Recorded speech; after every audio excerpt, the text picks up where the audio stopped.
I is black girl, is chocolate factory, and melting in your mouth. I is beauty in bite-sized pieces, but I am toothache if you have too much of me. I am sugar rush and crash. I can be a painful love. I am proof that love comes at a price. I know that I hurt all who love me. I know I'm cavity, but I swear it is not on purpose. Birds flying high, you know how I feel. Sun in the sky, you know how I feel.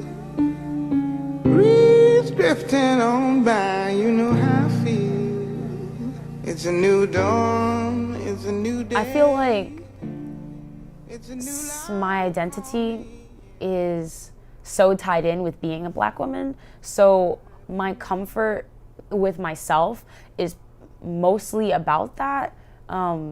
Just being comfortable and with like my skin and my body and my hair, because it seems like even though I say to my peers and people that I meet, like, yes, be unapologetic, love yourself first, always like take care of yourself. No matter what you do, you're beautiful. No matter what you look like, you're beautiful. And I try to live by that, but it can still be hard just because I did grow up in a society where Western beauty standards, or they technically, it still is. I said it past tense, but it's still European based like beauty standards, and that is hard. It's a new dawn, it's a new day. It's a new life for me, yeah. It's a new dawn, it's a new day. It's a new life for me. Her name is Iyaba Abosede Adetunji Owagboro. So from the jump, I was like, she's gonna have some challenges. It's a revolutionary act to wear your hair this way. It's a revolutionary act to have the name that you have and have the symbolism behind it. And that really, I'm trying to teach her to be her authentic self, no matter what situation she's in, and to understand that she must always fight, right? I'm always saying all my life I had to fight, right? Just like that is just that's our ancestry, that's our history, and that you'll constantly fighting some battle, and so you might as well do it with a smile.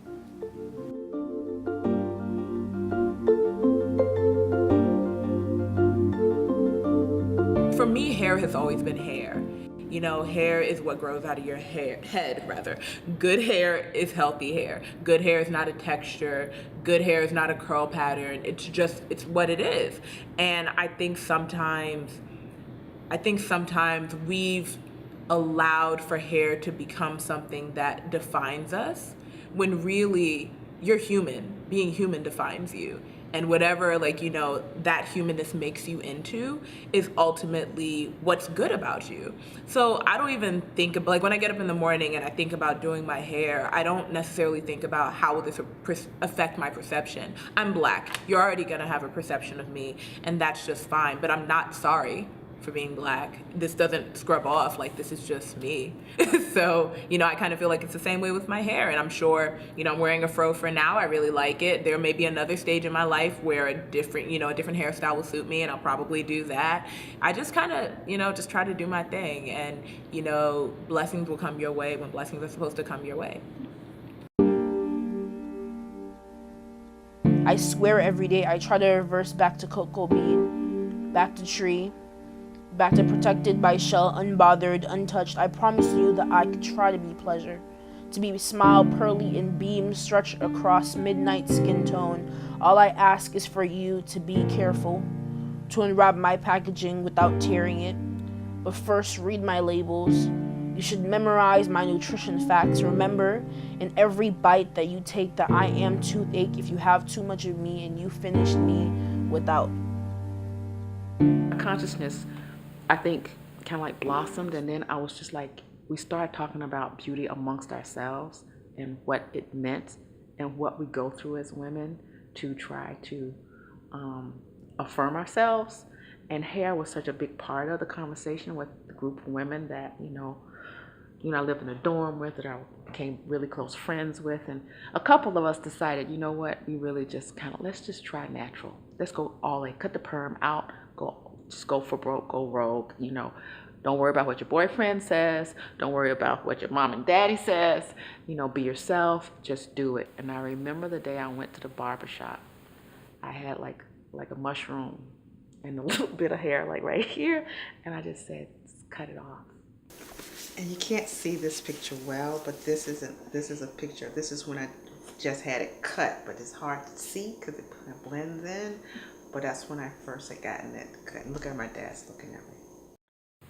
Like it was a guy, and the guy started clipping. You know, he was just like, so he started asking me questions. He was like, so why are you, what's your goal here? What do you want? I said, I'm tired of the perm. I said, I feel like it's not good for my hair, and I want to, you know, give my hair a break from it and see, you know, how I feel and if I can manage better, you know, with a natural. And hit, contract, and open, no rush, all one. 3 and 4, all one. When it came off, I saw on the floor, I was like, wow, I did it. Yeah, and I felt free. I felt so light. Like now I feel like this is heavy and it's still light, but it's light. But like there was this like lightness. I felt really, really light, and I felt really, really free and like liberated almost in some kind of crazy way. And like, what's this? But yeah, I remember that. I remember that day. So I've been natural since I was 4, so 12 years. So my mom has always been my role model, and having natural hair just like her was one way that I could be more like her. My mom already had locks, and so she asked me if I wanted her to lock my hair, which I did, mostly for maintenance. It's just easier. I had many different stages of my hair. You know, I had my hair natural from the womb, of course, and then I started getting relaxers. I had a Jerry curl stage because I was a 70s baby. And then I did braids for a while as I started to go natural again. And then I really wanted to grow locks. I was a little nervous about it. You know, I was in college at the time, and it was like the kind of early 90s backpack rapper, kind of everybody had little starter locks. So it was pretty popular. But really what I learned throughout the whole process was just that after putting my hair through so much, I really wanted to just embrace that. And I wanted to make sure, like it was a choice for me, it was a lifestyle choice. I knew that I wasn't gonna go back, right? Like it was definitely, I'm committing to this lifestyle. At that time, I was all natural, homeopathic, vegan, just, you know, everything about me was that kind of earthy sort of person. And definitely when I decided to have children, it was something that I wanted to pass down to my children.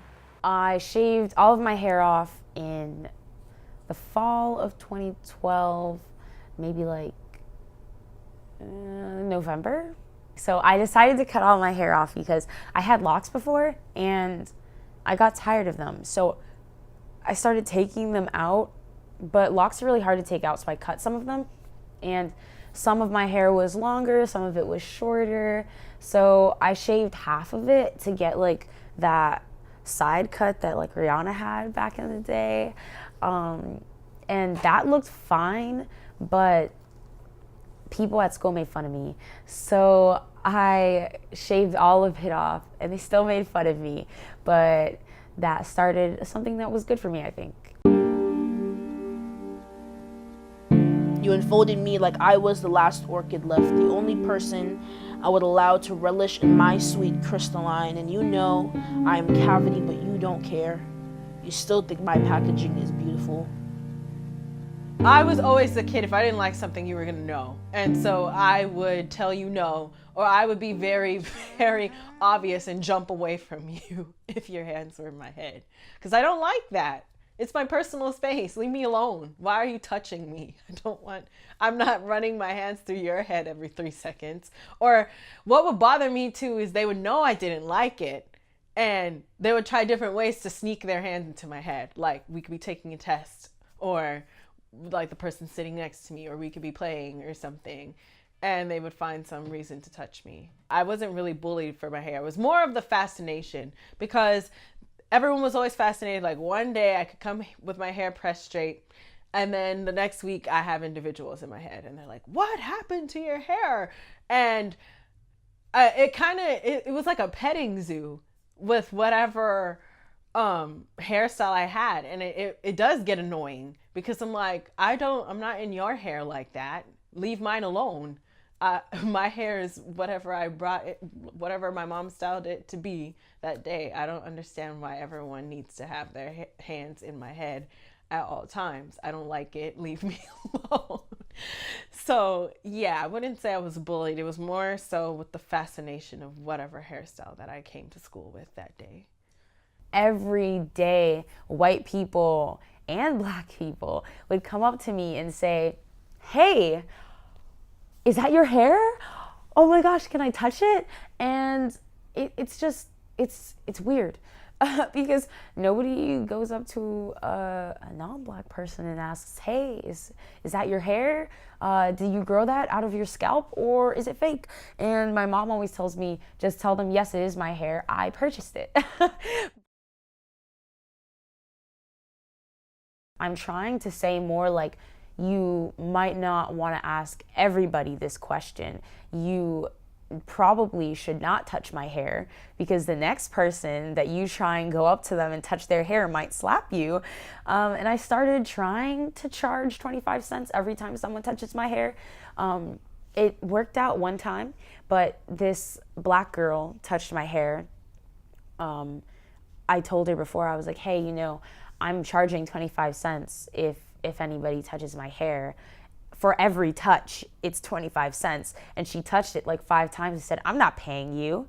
And I was like, dude, it felt kind of uncomfortable, just because I feel like she understands where I'm coming from, or she should understand where I'm coming from in terms of boundaries and things like that. Because personally, I'm not comfortable with people touching my hair.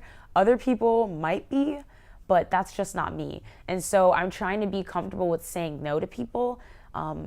Even though, especially with having natural hair, it's become like this thing that people just expect you to be okay with asking to, like, with them touching your hair. And it's really not, because like your grubby hands have been touching all sorts of stuff. I don't want it in my hair.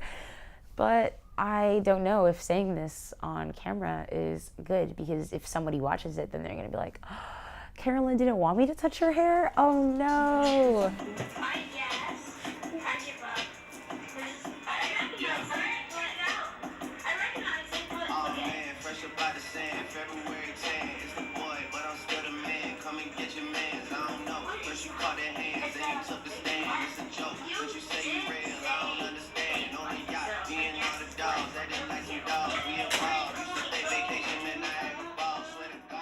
When I was young, like my daughter's age about 5, my mom actually got my hair relaxed, and it's part of her culture, I guess. They like use the straight hair and things like that.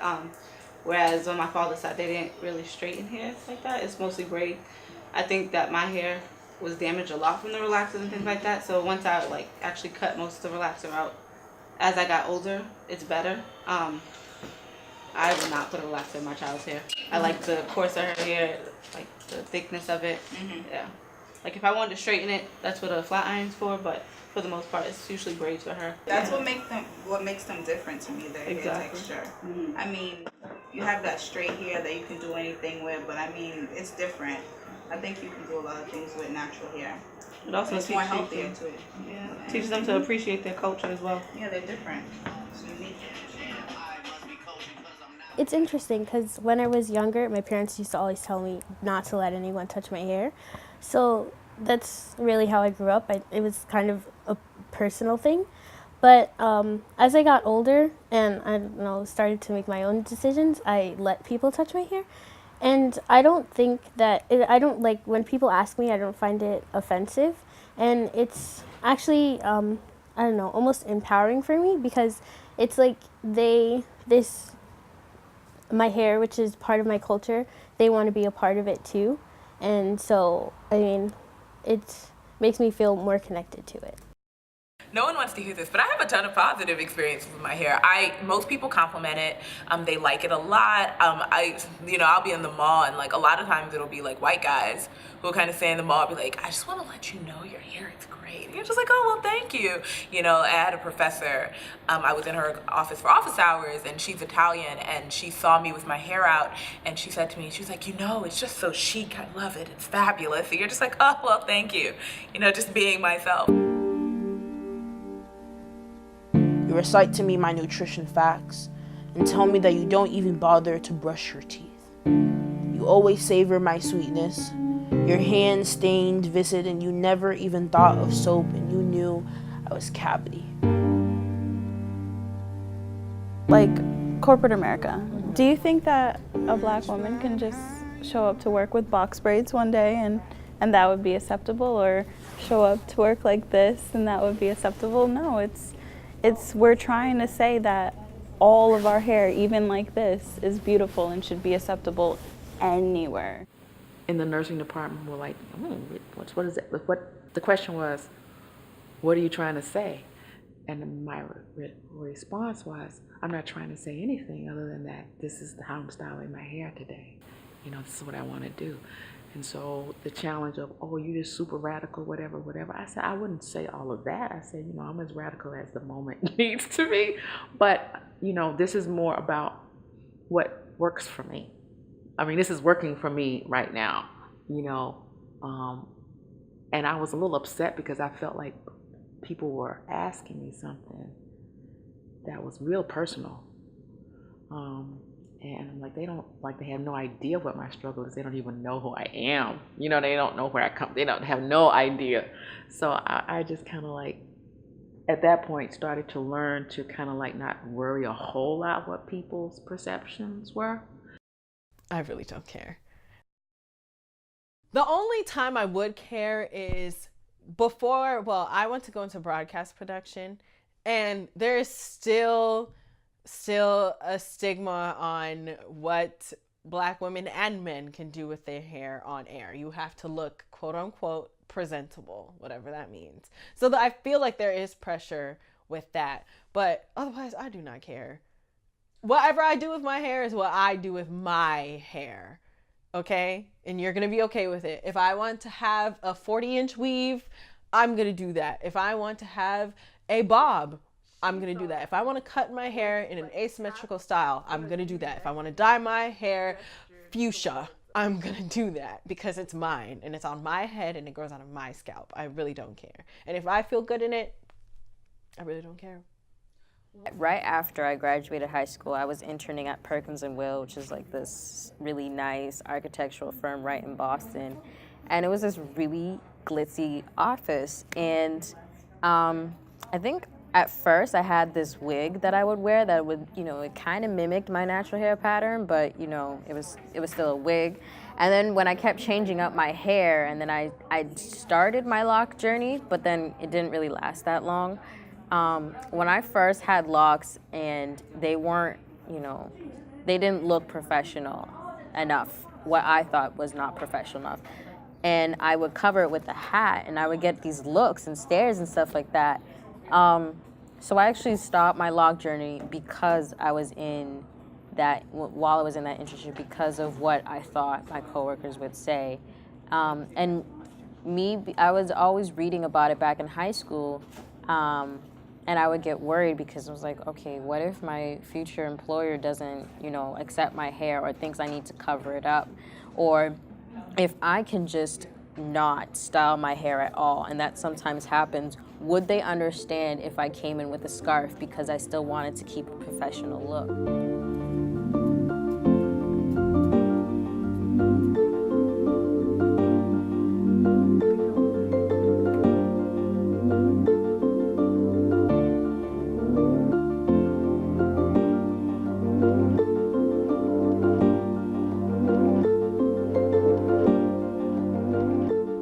Kylie Jenner looks great with the big lips. People are still making fun of little black girls for having big lips and having a big nose or having a big butt or having cornrows or anything like that. It still happens. I find it hypocritical, and mostly I just feel like in a way, I try to turn it around in my mind and say that, like, Black women are just so amazing that they just want to copy us. And so even though they need to look down on us to take away from our beauty and our Black magic, like, we know that we were the originals. All we mean by Black girl magic is that we love our Black. We love our hair texture that comes with it, our glow in our skin. We love all of our, what people would think are imperfections. We love it and we embrace it. And that's basically what Black girl magic is. It could also be white girl magic, Asian girl magic. I mean, it could be, but like, you see, but like, we made it first. I think now it's so much easier to be comfortable with not only my hair, but just like who I am. And I think it has to do a lot with social media. Just because with all the representation in social media, it's really easy to find people who look like you and people who are comfortable with themselves, and seeing other people like that is great for young people to see and say like, oh, I have a role model who actually looks like me and is comfortable with who they are, and that means that I can do that too. One of the biggest influencers in my life was this YouTube star. She was just kind of starting out. She's like super big now, Sunkissed Alba. I don't know if you know her, but she's super big now, and her channel has evolved so much in the 6 years that I've watched her, and she's probably the only YouTuber that I keep up with still. And I feel like I know her. Like, I know her. Like, she's my bestie. Like, we're cool, and I'm gonna meet her someday, I know, but I love her so much, and I feel like I needed that as a young teenager throughout my teenage years that are coming to an end soon. But yeah, she's been like my big sis, my mentor, my inspiration, and I feel like every girl needs one of those. And I can only hope that one day I can be that to somebody else. So. I mean, I guess what I would say to anybody, you know, who's contemplating hair, questioning their beauty, or, you know, anything of that type is just like, you were made purposefully in the way that you are, and that there's nothing wrong with you. I mean, I'm a Christian, so I believe that God doesn't make mistakes, right? Like, the way that you come out of the womb is exactly how, like, he intended for you to look. And embrace that. And there are gonna always be people where, you know, the way that you look or the way that your hair is or your skin color is, it's not gonna be their preference. But preference doesn't define beauty, no more than media defines beauty. Don't let, you know, things like hair and skin and makeup determine what you believe you should have. You should have everything because you're worth it. You knew I was sick and sugar high and crash. Your friends told you of my side effects. They told you I was dangerous, that you were asking for trouble. Yet you'd continue to crash until the day that you don't get up again, and you tell me to continue being sweet. So I remain sugar. Keep being chocolate factory and toothache. I keep being black girl. Birds flying high, you know how I feel. Sun in the sky, you know how I feel. Breeze drifting on by, you know how I feel. It's a new dawn, it's a new day. It's a new life for me, yeah. It's a new dawn, it's a new day. It's a new life for me.